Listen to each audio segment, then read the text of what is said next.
जय भीम साथियों, आज आप सभी को बाबा साहेब अम्बेडकर के बारे में कुछ रोचक बातें बताने आया हूं साथियों। कुछ रोचक तथ्य आप सभी को बताने आया हूं। मैं उम्मीद करता हूं कि बहुत कम समय में बहुत सारी जानकारियां आपको दे पाऊं और यह भी उम्मीद करता हूं कि बड़े ध्यान से आप इन सभी बातों को सुनेंगे और लोगों तक भी इसको पहुंचाएंगे। साथियों, बाबा साहेब अम्बेडकर, जिनका जन्म 14 अप्रैल 1891 को मध्य प्रदेश के इंदौर में हुआ, जिस शहर को आज डॉक्टर अम्बेडकर नगर के नाम से भी जाना जाता है। साथियों, अपने आप में यह बहुत गर्व का विषय है कि जिस शहर में किसी व्यक्ति ने जन्म लिया हो, आज उसी व्यक्ति के नाम से एक शहर को जाना और पहचाना जाता हो। साथियों, बाबा साहेब अम्बेडकर के पिता का नाम रामजी राव था और माताजी का नाम भीमाबाई था। साथियों, बाबा साहेब अम्बेडकर, जैसा कि आप सभी जानते हैं, दलित समुदाय में पैदा हुए, महार जाति में पैदा हुए, जिसकी वजह से बहुत सारी दिक्कतें बाबा साहेब अम्बेडकर को उठानी पड़ी, जिसकी वजह से नाई उनके बाल नहीं काटा करते थे। साथियों, जब उम्र बढ़ती गई तो जब विद्यालय में दाखिले के लिए गए तो साथियों विद्यालय में दाखिला भी जल्दी से नहीं मिला और बहुत संघर्षों के बाद जब विद्यालय में दाखिला भी मिला तो साथियों क्लासरूम के बाहर बैठकर पढ़ाया जाता था। एक बार की वाकया मुझे याद है साथियों कि बाबा साहेब अम्बेडकर जब क्लासरूम के बाहर बैठकर पढ़े तो उनकी दिमाग, उनकी इच्छा शक्ति, उनका कौशल मैं आपको बता रहा हूं साथियों के क्लासरूम के बाहर बैठने के बावजूद भी। साथियों, एक बार जब मास्टर जी सभी बच्चों को पढ़ा रहे थे, बाबा साहेब क्लासरूम के बाहर बैठकर जो है पढ़ रहे थे, समझ रहे थे, तो मास्टर जी ने सभी बच्चों से सवाल किया, बच्चों ये बताओ ऐसी कौन सी चीज है जिसे हम देख तो सकते हैं किंतु छू नहीं सकते। तो बहुत सारे बच्चों ने जवाब दिया साथियों के सर सूरज है, चंदा है, तारे हैं, हवा है। लेकिन उसी बीच क्लासरूम के बाहर बैठकर भी एक बच्चा पढ़ाई पढ़ रहा था जिनका नाम था बाबा साहेब अम्बेडकर, जिनको बचपन में भीम नाम से पुकारा जाता था। साथियों, बाबा साहेब अम्बेडकर ने कहा कि मास्टर जी मैं भी जवाब दूं। तो मास्टर जी ने बोला ये क्या बता पाएगा, चल ठीक है तू भी जवाब दे। तो साथियों, बाबा साहेब अम्बेडकर का जवाब सुनकर सभी लोग दंग रह गए, क्योंकि बाबा साहेब अम्बेडकर, इसका जवाब सुनने से पहले मैं एक कहानी और आपको बता दूं कि जब बाबा साहेब अम्बेडकर को एक बार विद्यालय में प्यास लगी तो जो पानी का मटका रखा हुआ था ना साथियों, सभी बच्चे उसमें से पानी पी रहे थे। लेकिन जब बाबा साहेब अम्बेडकर उस मटके से पानी पीने की ओर बढ़े तो साथियों बाबा साहेब अम्बेडकर को उस मटके से पानी नहीं पीने दिया गया। ये बोल दिया गया कि तुम महार जाति से हो, तुम अछूत हो, तुम्हें इस मटके को छूने नहीं दिया जाएगा।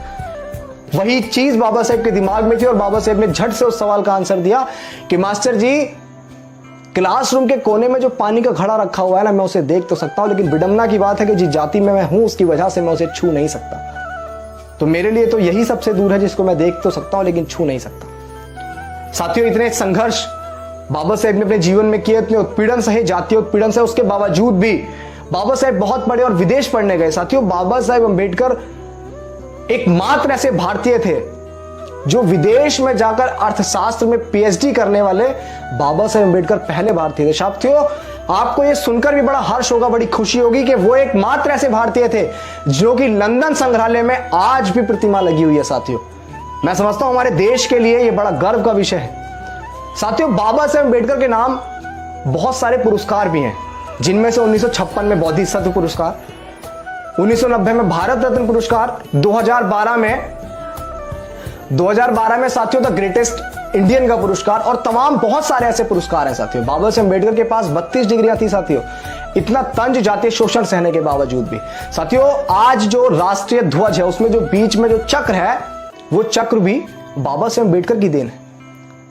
साथियों, विश्व में निजी पुस्तकालय अगर किसी का था या किसी का है तो साथियों वो नाम बाबा साहेब अम्बेडकर है। साथियों, जब बाबा साहेब अम्बेडकर पढ़ने में बहुत रुचि थी, इसी वजह से तो वो इतना कुछ कर पाए। साथियों, बाबा साहेब अम्बेडकर के पास अपना निजी संग्रहालय था, जो विश्व का सबसे बड़ा निजी संग्रहालय था, जिसमें 50,000 से ज्यादा पुस्तकें थी। साथियों, आज किसी के घर में मैं समझता हूं 50 पुस्तकें भी नहीं होती। बाबा साहेब के निजी संग्रहालय में 50,000 से ज्यादा पुस्तकें थी। बाबा साहेब की एक पुस्तक थी जिनके नाम पे लंदन के अंदर आज एक टेक्स्ट बुक भी है जिसको बच्चों को पढ़ाया जाता है। और बाबा साहेब ने हमेशा दलित समाज पे हो रहे शोषण, अत्याचार, जुल्म और ज्यादती के खिलाफ लड़ाई लड़ी।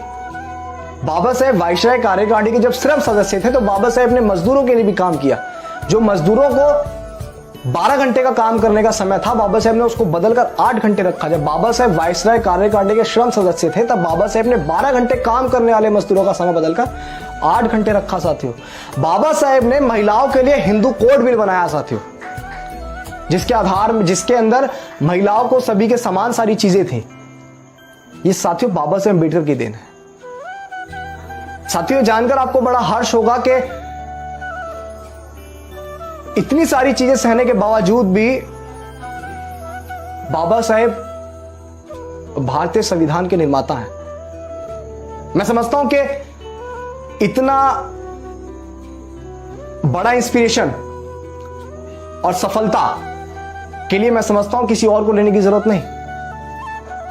बाबा साहेब से बड़ा इंस्पिरेशन मैं समझता हूं किसी और व्यक्ति के कोई और हो ही नहीं सकता है। अगर आप बाबा साहेब को पढ़ेंगे, उनको समझेंगे, उनको जानेंगे, तो मैं समझता हूं किसी और इंस्पिरेशन की आपको जरूरत नहीं है, किसी और को पढ़ने की समझने की आपको जरूरत नहीं है। बाबा साहेब अपने आप में खुद एक इतना बड़ा इंस्पिरेशन है। जब आप उनको पढ़ेंगे तो आपकी जो कार्यशैली है वो आपको खुद मजबूर करेगी कि आप कुछ अच्छा करें, कुछ आप बड़ा करें। साथियों, बाबा साहेब ने कुछ बड़ा सोचा जब भी तो वो इतना कुछ कर पाए।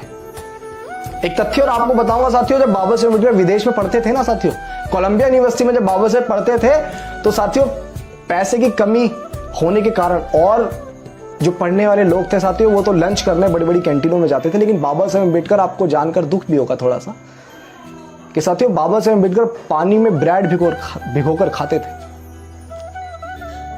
पैसे भी बचाते थे साथियों और समय भी बचाते थे ताकि वो पढ़ पाए, क्योंकि उन्हें बहुत बड़ा परिवर्तन करना था। तो साथियों, ये कुछ जानकारियां मैं आपके बीच बाबा साहेब अम्बेडकर के बारे में लेके आया कि बाबा साहेब अम्बेडकर पहले ऐसे भारतीय हैं जिनके पास अर्थशास्त्र में पीएचडी करने वाले विदेश में जाकर पहले भारतीय हैं। बाबा साहेब अम्बेडकर के पास निजी अपना संग्रहालय, जो विश्व का सबसे बड़ा संग्रहालय है, जिसके अंदर 50,000 से ज्यादा पुस्तकें हैं। साथियों, बाबा साहेब अम्बेडकर की कुछ बातें भी थी जो बाबा साहेब कहा करते थे।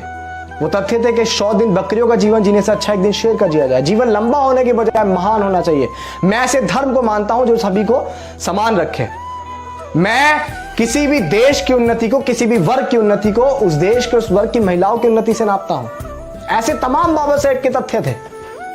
सोचिए साथियों, बाबा साहेब ने 14 अक्टूबर 1956 में बौद्ध धर्म को अपनाया, हिंदू धर्म को छोड़कर। और साथियों, वो अपने आप में एक बहुत बड़ा धर्मांतर था जिसमें हजारों लोगों ने धर्म परिवर्तन किया।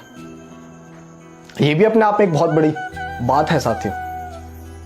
और साथियों, ऐसे ही बाबा साहेब अम्बेडकर के बहुत सारे तथ्य हैं, बहुत सारी जानकारियां हैं। मैं उम्मीद करता हूं कि मेरे द्वारा दी गई जानकारी आपके लिए बहुत लाभदायक होंगी और आप लोगों को भी इसको समझाने में मदद करेंगे। आप खुद भी बाबा साहेब अम्बेडकर की मूवमेंट को जानेंगे और एक दलित समाज, बहुजन समाज, और मैं तो कहूंगा समूचे भारत पर बाबा साहेब का बहुत बड़ा एहसान है और पूरे भारत को आज उन पर गर्व करना चाहिए कि ऐसा व्यक्ति हमारे देश में, एक ऐसा लाल हमारे देश में जन्मा जिसने हमारे देश को बहुत ऊंचाइयों पर लेकर गए। साथियों, लंदन के अंदर अपनी प्रतिमा लगवाना, एकमात्र भारतीय होना, मैं समझता हूं अपने आप में बहुत गर्व का विषय है साथियों। ये जानकारी कुछ आपके बीच लेकर आया आपका भाई अभिषेक कुमार जाटव। उम्मीद करता हूं कि आप और लोगों तक भी इन जानकारियों को पहुंचाएंगे। जय भीम, जय भारत, जय संविधान।